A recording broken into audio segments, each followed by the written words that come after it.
నమస్తే, welcome to YoYo TV. So ప్రస్తుతం మనం ఏదైతే ఖమ్మం జిల్లాలోని పాలేరు నియోజకవర్గంలోనూ అయితే మొన్న జరిగిన భారీ వర్షాలకైతే అటు ఖమ్మం జిల్లా మొత్తం అతలాకుతలం అయితే అయిపోయింది. దాంట్లో మెయిన్గా ఈ పాలేరు నియోజకవర్గంలోని నాయకన్గూడెం అనే గ్రామంలో కూడా భారీ ఎత్తున అంటే అది ఊహించని విధంగా ఇక్కడ వరద అయితే రావడం జరిగింది. సో మరి గ్రామం మొత్తం కూడా ఆ వరదతోటి మునిగిపోయి గ్రామస్తులు కూడా చాలా బాధపడుతున్నారు. దాంతోపాటు వాళ్ళకి ఆస్తి నష్టం కూడా జరిగింది. వాళ్ళ ఇంట్లలోకి మొత్తం సగం ఇల్లు మొత్తం మునిగిపోయిన పరిస్థితి కూడా కనిపిస్తూ ఉంది. సో మరి ప్రస్తుతం అదే గ్రామంలో ఉన్నాం. సరే గ్రామస్తులతో మాట్లాడించే ప్రయత్నం చేద్దాం. ఎందుకంటే వాళ్ళు ఆ రోజు ఎట్లాంటి పరిస్థితిలో ఉన్నారు, ఎందుకంటే సడన్గా ఎవరో కొట్టడానికి వచ్చినట్టే విధంగానే ఆ వర్షం వచ్చి వాళ్ళు భయాందోళనకు గురై అంటే వాళ్ళకి ఏం చేయాలో తోచని స్థితిలో వాళ్ళు ఉన్న పరిస్థితి కనిపిస్తుంది. సో మాట్లాడదాం. అమ్మ, మీ పేరేంటమ్మా?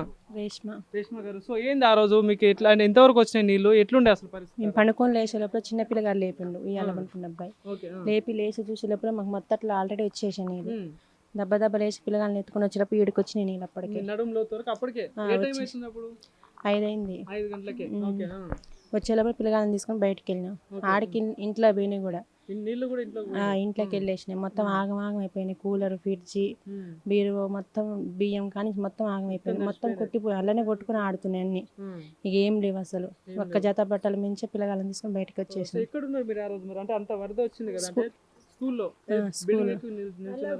స్కూల్లోనే ఉన్నాం. బల్లో ఆన్నే ఉన్నాం. ఆన్నే వాళ్ళు వండించినారు, అన్నం వండించినారు. పెడితే ఇక అన్నం తిన్నాం. ఆన్నే ఉన్నాం. వాళ్ళే పెట్టి 3 రోజులు వాళ్ళే పెట్టేశారు. అక్కడనే ఇంతకుముందు ఎప్పుడైనా జరిగి ఉండని ఇట్లాంటి పరిస్థితి ఎప్పుడు రాలేదు, ఇదే ఫస్ట్ టైం. ఏంటి అసలు సడన్ గా వరదలు రాగానే మీ పరిస్థితి ఏంటి? అసలు ఏమనుకున్నారు అప్పుడు అసలు ఏమనుకోలేదు, చచ్చిపోతాం ఏమనుకున్నా. ఆడికి ప్రాణాలు బతికొచ్చిన చాలు అనుకున్నాం. అలలు వచ్చినట్టు వచ్చినాయి అసలు ఆడికే. దెబ్బ బయటకు వచ్చేసిన ప్రాణాలు బతికి చాలు అనుకున్నాం. అసలు ఆగంగా ఉంది. అసలు ఏమన్నా లేవు. బియ్యం పోయినాయి, కారం, ఉప్పు, అన్ని సామాన్లు అన్ని కొట్టకపోయినాయి. ఇక ఉట్టి మనుషులమే మిగిలినాం.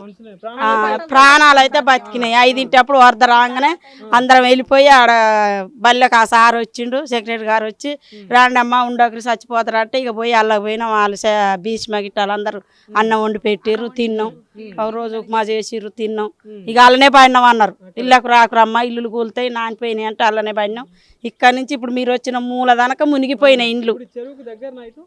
ఇగో సార్ అదే చెరువు దగ్గర ఆ మూల దాకా బడికి ఆడ కట్ట దిగకుంటే బడి కూడా నిండేది. ఆడిదాకా వచ్చినాయి. అందరి ఇండ్లు నానినాయి. బియ్యం అన్ని నానిపోయినాయి. పిల్లలు ఉండ్రు, చిన్న పిల్లలు వేసుకొని పోయి ఆ బడిలో పడినాం. 5 మెలిక రాకుంటే అందరం చచ్చిపోదు. మేము కూడా రాపోతే చచ్చిపోదు. ఆ 2 కూడా కాపాడలేకపోయింది గవర్నమెంట్. వాళ్ళని పాపం వాళ్ళది కూడా అన్యాయం ఘోరం అయిపోయింది. ఏందో ఇట్లా అయిపోయింది. మరి ఈ గవర్నమెంట్ వాళ్ళు కూడా ఒక్క హెలికాప్టర్ పంపినట్టు అయితే వాళ్ళు పాపం బతికిపోదురు, బయటపడదురు. వాళ్ళిద్దరు భర్త భార్య చచ్చిపోయి ఆ కొడుకు ఒక్కడు దేవుని పుణ్యాన బతికిండు. ఆ వరదకు ఆ పోలీసు ఆయన కాపాడబట్టి బతికిండు. కానీ ఆయన కూడా చచ్చిపోవు పాపం. ఏమన్నా ఉందా ఈ వరదకు? ఎవరన్నా మేము కూడా అయిపోదు. ఈ నుంచి ఆడికి 100 కడప మునిగిపోయాయి మొత్తం. ఇప్పుడు మీరు వచ్చిన మూల కాడ దాకా వీడికి ఒక్కొక్కరికి వీడికి వచ్చిన ఇళ్ళకు ఫ్రిడ్జులు కాలిపోయినాయి. హౌజులు మోటార్లు పెట్టుకున్నాం, మోటార్లు కాలిపోయినాయి. చేపలు పట్టేటోళ్ళం తెప్పలు పోయినాయి. తెప్పేసుకొని తెప్ప మీద కూసబెట్టుకొని బల్లె తీసుకుపోయారు మమ్మల్ని. పరిస్థితి ఏంది ఇప్పుడు? ఎందుకంటే మొత్తం తడిసిపోయినాయి. ఇప్పుడు మీరు తిందామన్నా కూడా, ఉందామన్నా కూడా ఎవరో ఆయన ఒక తాత మరి ఈయన బియ్యం పంపిండు, నూనె ప్యాకెట్ పంపిండు. గవర్నమెంట్ అయినా ఇంత చింతపండు పంపిర్రు. ఒక 5 కిలో ఏమో బియ్యం ఉన్నాయి. అయ్యే ఇవాళ బయట వండుకొని తిన్నాం. ఇప్పుడు దీని నుండి తేరుకోవాలంటే మీకు 2-3 నెలలు టైం పట్టుద్ది. వరద ఇంకా చినుకులే. రాత్రి పెద్ద వాన, మళ్ళా వాన భయానికి ఏడబండాలని అధికారులు వచ్చిల్లా. అంటే ఇప్పుడు మీకు సంబంధించిన అధికారులు ఉంటారు కదా, మరి మీకు సాదుకుంటాం, ఏదైనా హెల్ప్ చేస్తామని? ఎవరేం రాలేదు. భీష్మ ఒక్కడే వచ్చి బల్లె తీసిపోయిండు. ఆ సెక్రటరీ గారు వచ్చిండు, వాళ్ళనే బంధం పెట్టారు. కానీ వాళ్ళు మాత్రం పైనుంచి రాంది ఏం ఆదుకుంటారు. పైనుంచి పంపితే వాళ్ళు మమ్మల్ని ఆదుకుంటారు. వాళ్ళ శాతనైన కాడికి 100-200 వాళ్ళు సాయం చేయగలుగుతారు. కానీ ఇంత చేయాలంటే ఏం చేస్తారు వాళ్ళు మాత్రం? ఒక్కిల్లు ఆ శాతానికి ఖమ్మం జిల్లా ఈ నాయకుడు ఉన్నంత ఘోరం ఏడలేదు. ఈయనే ఉంది బాగా. ఇంత వరద ఇంత ఘోరం. వారి ఇంట్లో అయితే ఇంకా ఏం కోరుకుంటారు ఇప్పుడు ప్రభుత్వం నుండి ఎలాంటి సాయం కావాలనుకో, ఎందుకంటే ఇప్పుడు మీరు అంటే కూలి చేసుకొని బతికే వాళ్ళు, పేదవాళ్ళకి, మధ్యతరగతి కుటుంబాలకి ఏదైనా కావాలి అంటే ఇప్పుడు ఎందుకంటే మొత్తం తడిసిపోయాయి, అటు బియ్యం కానీ అటు మీ ఇంట్లో సంబంధించిన సామాన్లు కానీ అంతే. సో మరి ఎట్లాంటి న్యాయం కావాలనుకుంటే, ఎందుకంటే ప్రభుత్వం ఏమైనా సాయం చేస్తే ఏం కావాలనుకుంటున్నారు? మాకు ఇప్పుడు ఎప్పటికైనా ప్రమాదమే, ఉన్నన్ని రోజులు ప్రమాదం. మాకు ఇల్లు ఒకటే కావాలి, మాకు ఏది కోరుకోవట్లేదు, ఇల్లు ఒకటే కోరుకుంటున్నాం. మాకు ఇల్లు ఇస్తే చాలు, ఇల్లు ఇస్తే చాలు, మా కష్టం మేము తినగలుగుతాం. కాకపోతే బియ్యం అయ్యా డబ్బులు ముళ్ళ కట్టుకుంటాం మనం. ఒక ఇల్లు ఇస్తే ఆ ఇంట్లో పడి ఉంటాం, మా కష్టం మేము చేసుకొని తింటాం, అంతేగాని మాకేం వద్దు. మేము బతకాలన్నా కూడా భయం భయంగా మేము బతుకుతున్నాం. వర్షాలు వచ్చినప్పుడల్లా భయం, మాకు ఎప్పుడు వచ్చేది తెలియదు, మా ప్రాణాలు ఎప్పుడు పోయేది కూడా తెలియదు సార్. మాకు వర్షం వచ్చిందంటే మబ్బు పట్టిందంటే భయం భయంగా బతున్నాం మేము. అరచేతుల ప్రాణాలు పెట్టుకొని బతున్నాం సార్. మాకేందంటే ఈ మునక ఇండ్ల వారికి అటు పై లెవెల్ కొద్దిగా జాగ చూంచి ఇండ్లు కట్టిస్తే మేము కూలినాలు చేసుకొని మా పిల్లలు మేము చదువుకుంటాం. సో విన్నారు కదా, సో వాళ్ళు ఏం కోరుకోవట్లేదు. సో మాకు డబ్బులు వద్దు, ఏమొద్దు, మాకు ఏదైతే అన్ఎక్స్పెక్టెడ్ వచ్చిందో అది ప్రకృతి చేసిన దానికి ఎవరేం చేయలేరు, కానీ మాకు ప్రభుత్వం నుండి, ఎందుకంటే ప్రభుత్వం ఆదుకుంటే కానీ మేము బయటకు రాలేము, ఎందుకంటే కూలీ చేసుకొని బతికే వాళ్ళం, మాకు కూలీ చేసుకుంటే కానీ గడవదు మాకు రోజంతా. సో మాకు ఏదైనా ఇల్లు కట్టిస్తే మేము దాన్ని కూలినాలు చేసుకుని ఏదో ఒక చేసుకుని అయినా బతుకుదామని గ్రామస్తులు అయితే బాధను వ్యక్తం చేస్తున్న పరిస్థితి కనిపిస్తుంది. సో అటు ప్రభుత్వం కూడా, ఎందుకంటే ఈ ఖమ్మం జిల్లాలో 3 మంది మంత్రులు ఉన్నారు. సో ఆ మంత్రులు కూడా అయితే కాంగ్రెస్ ప్రభుత్వంలో కొంచెం కనికరించి ఏదైతే ఇలాంటి సిచ్యువేషన్ జరిగిన గ్రామాలని ఆదుకుంటే బాగుంటుందని చెప్పేసి కూడా గ్రామస్తులు చెప్తా ఉన్నారు. సో మరి ఏదైతే కాంగ్రెస్ ప్రభుత్వం వచ్చిన వాళ్ళు కూడా ఏదో ఇందిరమ్మ ఇల్లులు ఇస్తారని హామీ అయితే ఇచ్చారు కదా మీరు. సో అదే ఇందిరమ్మ ఇల్లులు ఇక్కడ గ్రామస్తులకు ప్రకటించండి, ఎందుకంటే వాళ్ళకి ఆదుకున్నట్టు ఉంటుంది, మీ ప్రభుత్వం కూడా మంచి పేరు వస్తూ ఉంటుంది. సో వాళ్ళు గ్రామస్తులు కూడా చెప్తున్న పరిస్థితి కనిపిస్తుంది. సో మాట్లాడదాం, మరి కొంతమంది ఇంట్లోకి వెళ్ళి మరి వాళ్ళ సిచ్యువేషన్ ఏంది, వాళ్ళ పరిస్థితి ఎట్లా ఉన్నాయని కూడా తెలుసుకునే ప్రయత్నం అయితే చేద్దాం. సో చూసారు కదా, సో మరి కొంతమంది ఇంట్లోకి వెళ్దాం, ఎందుకంటే ఆ రోజు వరద ఇటే మీరు చూసుకోవచ్చు, అక్కడ చెరువు కనిపిస్తూ ఉంది మనకు అక్కడ దగ్గరలో. ఆ చెరువుకు సంబంధించిన ఏదైతే ఆ బిల్డింగ్ ఉందో అది అంతా మునిగిపోయి ఈ వరద అంతా ఈ లైన్లో వచ్చేసి ఇక్కడ గ్రామస్తుల ఇంట్లోకి వచ్చేసిందని చెప్తా ఉన్నారు.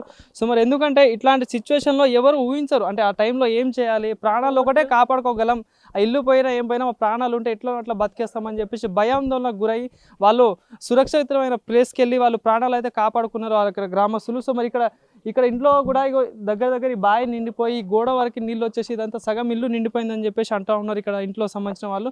సో మరి అక్కడ చూసుకోవచ్చు, వాళ్ళకి సంబంధించిన వడ్లు కానీ బియ్యం కానీ అంతా తడిసిపోయి వాళ్ళు ఆరబెట్టుకున్నారు. సో ఒకసారి ఇంట్లో వాళ్ళతో మాట్లాడదాం. సార్ రండి సార్, ఇటు ఒకసారి ఏంది ఆ రోజు పరిస్థితి, మీరు ఎక్కడ ఉన్నారు, ఏంటి ఆ రోజు ఏంది మీ పరిస్థితి? స్కూల్లో పోయాం సార్, నీళ్లు ఎక్కువ వస్తా ఉన్నాయి, ఆ మెట్లు ఎక్కి కూడా రూమ్లో పోయినాయి, రూమ్లో ఇంతలోకి పోయినాయి, ఆ బోర్డులు కూడా మొత్తం తడిసినాయి. ఇక అప్పుడు మేము చేపలు పడతాం కదండి, తెప్పలు ఉన్నాయి, ఆ తెప్పల మీద పిల్లగాలని కానీ పెద్దవాళ్ళని అందరినీ తీసుకుపోయి స్కూల్లో తోలి. ఏ టైంకి మీకు అంటే వార్త ఎట్లా అందింది, అంటే మీరే లేచి చూసారా ఎవరైనా చెప్పారా మీకు? ఎవ్వరు చెప్పలేదు సార్, తెల్లారి గట్ట 4 అయింది. ఈ పక్కన వీళ్ళ పిల్లగాళ్ళు అది తెప్పయి మేము కూర్చొని పోయి దిమ్మెలు తీసుకొని వస్తున్నారు బయటికి, వచ్చి తాతడి సంగతి నీళ్ళు పెరిగి వస్తున్నాయి అంటే అప్పుడు లేచినాం మేము, అప్పుడు 4 అయింది టైం. అట్లా నీళ్లు అంత భారీ ఎత్తున వరద రాగానే ఏంటి మీ పరిస్థితి? ఇక అప్పుడు చూసి మేము అంత సామాన్ అంతా సైతం కొంచెం సలసలమే పెట్టినాం, కొన్ని వదిలిపెట్టిపోయినాం, కొన్ని కొట్టకపోయినాయి సారు. వడ్లన్నీ తడిసిపోయినాయి, మొత్తం తడిసినాయి, ఒడ్లు తడిసినాయి, ఇంకా బియ్యం కూడా ఆరబోసినాం, అవి నిన్న ఆరబోసినాం కొంచెంసేపు, ఇప్పుడు ఆరబోసినాం. ఇంట్లో తినడానికి ఉన్నాయా లేవా? తిన్నాడు నిన్న ఇచ్చిరు సార్, నిన్న ఇచ్చిరు, మొత్తం తడిసిపోయినాయి. చాలా ఏంది మరి ప్రభుత్వం ఏం సహాయం కోరుకుంటున్నారు, ఎందుకంటే ఇప్పుడు మాకు ఈ ఇళ్ళ స్థలాలు మాకు ఎప్పుడైనా డౌటే 35 కాబట్టి మాకు ఇల్లు కట్టిస్తే చాలు సార్, మంచి ప్లేస్లో ఇల్లు కట్టిస్తే చాలు, మాకు లక్షలు వద్దు కోట్లు వద్దు, కానీ మాకు జాగా చూపించి ఇల్లు కట్టిస్తే చాలు సార్. అది మాకు ఎప్పటికైనా 30 సార్ ఇది చెరువాలనా. అంటే అక్కడ ఎవరో యాకూబ్ గారికి వాళ్ళ ఫ్యామిలీ అంటే భార్యాభర్తలు ఇద్దరు చనిపోయారు, మరి ఇంకెవరికైనా ఏమైనా అయిందా? సో వాళ్ళిద్దరి వరకే సార్, వాళ్ళిద్దరి వరకే, వాళ్ళని రక్షించలేకపోయారు. 4 ఇంటి దాకా చూసి పాపం అందరు నీళ్ళ పడిపోయి 4 గంటల వరకు హెలికాప్టర్ వస్తుందన్నారు, అది వస్తుందన్నారు, ఇది వస్తుంది, ఏది రాలే. అంటే మరి ఇట్లా ఎప్పుడైనా జరిగిందా బాబాయ్? అంటే ఒకసారి వచ్చింది కానీ ఒక పోలు వరకు వచ్చినాయి, ఆగిపోయినాయి, ఇందులోకి నీళ్ళు రాలే. అవతల ప్లేస్ వాళ్ళు కూడా పాపం వచ్చి మా ఇంట్లో ఉన్నారు, కానీ ఈసారి అందరం పోయినాం, అందరు స్కూల్లో పోయినాం. ఇంతవరకు పాపం వాళ్ళు ఆ ఇంట్లోకి చేరలేదు, మొత్తం ఉండి బయటకు ఆ కుటుంబం మొత్తం పక్క ఇంట్లో చేరారు. ఓకే. అట్లా జరిగింది సార్. మాకు డబ్బులు గిబ్బులు ఏం ఆశపడలేదు కానీ ఇళ్ళ స్థలాలు చూపించి మాకు ఇల్లు కట్టిస్తే చాలు సార్. ఇది ఎప్పుడైనా డేంజరే. సో ఈ ఏరియా ఎప్పుడైనా, ఎందుకంటే చెరువుకి దగ్గరలో అయితే రిజర్వాయర్కి దగ్గరలో ఉంది కదా ఈ ఏరియా అంతా, ఎప్పుడైనా ఇప్పుడు కాకపోయినా ఇప్పుడు సరే డబ్బులు ఇచ్చి ఆదుకున్నా కూడా రేపటి రోజు మళ్ళీ వర్షాకాలం అనేది వస్తూ ఉంటుంది, కాలం అనేది మారుతూ ఉంటుంది. మళ్ళీ వర్షాకాలం వచ్చినా కూడా భారీ వర్షాలు పడితే మళ్ళీ ఇదే పరిస్థితి వస్తూ ఉంటుంది. సో ప్రభుత్వానికి ఏం ఆవేదన చేస్తుంటున్నారంటే ముందస్తు జాగ్రత్త తీసుకొని మాకు ఏదైనా మంచి ప్లేస్లో ల్యాండ్ చూపిస్తే మేము ఏదో ఒకటి కూలీనాలు చేసుకునైనా బతికిస్తాం, ప్రాణాలు బాగా కాపాడుకుంటాం కదా, మాకు ఏదైనా ఈ ప్లేస్ గవర్నమెంట్ తీసుకొనైనా మాకు మంచి ప్లేస్లో ఏదైనా సురక్షితమైన ప్లేస్లో మాకు ప్లేస్ ఇస్తే మేము ప్రాణాలు కాపాడుకుని కూలీనాలు చేసుకుని బతుకుతామని చెప్పి గ్రామస్తులు బాధను వ్యక్తం చేస్తున్న పరిస్థితి కనిపిస్తూ ఉంది. సో మీరు ఇక్కడ మాట్లాడదాం. మరి అక్క ఏందాక ఇది మీలేనా ఇది? అందులో ఉన్నాయి సార్ ఒడ్లు. అందులో ఉంటే పొద్దున్న లేచేసరికి ఆల్రెడీ మేము ఇందులో ఉంటున్నాం. అది ఎప్పటికైనా మట్టి గోడలు ఇబ్బంది పడుతుందో అని భయంతో ఇందులో ఒక రూమ్ లో ఉంటున్నాం. ఒడ్లు కనుక ఒక్క రూమ్ లో ఇబ్బంది అయిద్దని ఒడ్లు, చేపలు, ఆయన ఎండు చేపలు పడతాడు అన్ని అందులో వేసేసినాం.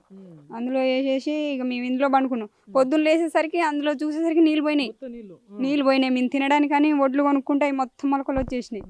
ఇక ఏం చేయాలో ఒడ్లు కాదు ఎయ్యి కాదు, ఇక అన్ని వదిలేసుకున్నాం. పిల్లలు మేము బతికితే చాలు మా ఈ లేకున్నా ఎట్లనో అట్లా కొనుక్కొని అయినా తినొచ్చు కానీ ప్రాణాలు బతికితే చాలని ఎమ్మటే మా ఆయన తెప్ప మీద ఎక్కించుకపోయి బడి దగ్గర దించేసిండు. పిల్లలను నన్ను తీసుకెళ్ళి దించిన తర్వాత ఇక ఇంటికి వచ్చే పరిస్థితి లేదు. మేము నైట్ మొత్తం 2 రోజులు స్కూళ్ళు ఉంటే కార్యకర్తలని కొంతమంది ఊళ్ళోళ్ళు కలిసి వంటలు చేసి పెట్టించారు. పాపం మాకు వాళ్ళే 2 రోజులు వాళ్ళేదే ఉండలేరు. ఆ 2 రోజులు అయ్యారు కానీ పోయిన సంవత్సరం ఇట్లనే వచ్చింది. కానీ కొద్దిగా వచ్చిపోతే పోయిన సంవత్సరం ఒక నాయకుడు వచ్చి కొద్దిగా సాయం చేసిపోయిండు. ఆయన వంతు ఆయన చేసిపోయిండు. ఎందుకంటే మీ ఖమ్మం జిల్లాకి 3 మంది మంత్రులు ఉన్నారు, అంటే వాళ్ళదే ప్రభుత్వం ఉంది. అంటే ఏముందంటే ఎందుకు చెప్తున్నా అంటే ప్రభుత్వం ఉంది కాబట్టి ఇక్కడ స్థానికులు మీకు ఓట్లు వేసి గెలిపించుకున్నారు. మీకు ఏదైనా సహాయం చేస్తే మీకు కూడా బాగానే ఉంటుంది కదా. సో మరి ఎవరైనా వచ్చిల్లా మరి అసలు? వచ్చిరంటే రోడ్డు మీదకి వచ్చి ఎంక్వైరీ చేసి వెళ్ళారంట.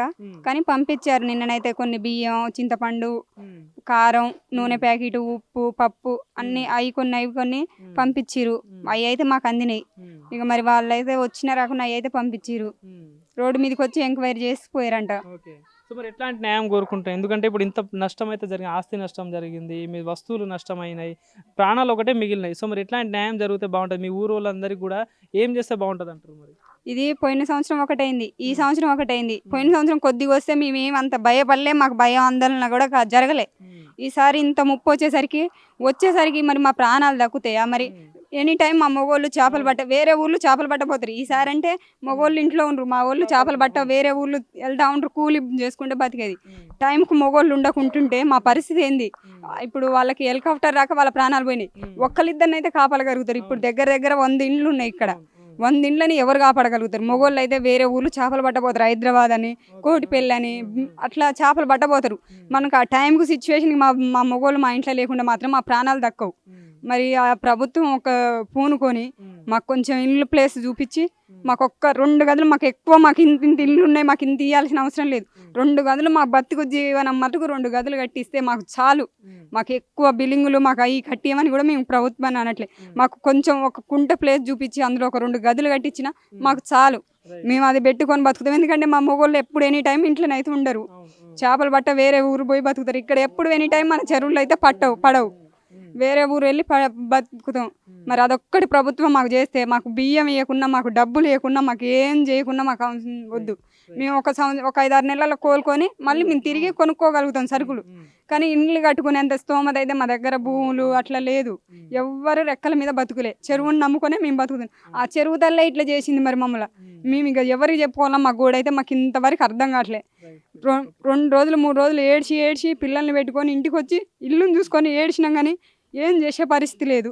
మరి ఇక ప్రభుత్వం ఒక్కటి పూనుకొని మాకు ఒక్క ఇండ్లు ఇస్తే చాలు, అంతకంటే మేము ఎక్కువ ఏం కోరట్లేక. రైట్. సో చూశారు కదా, బాధతోనైతే వాళ్ళు చాలా, అంటే వాళ్ళ పరిస్థితి చెప్పుకున్నా కూడా, ఎంత చెప్పినా కూడా బాధ, అంటే ఎవరైనా పాపం అనాల్సిందే.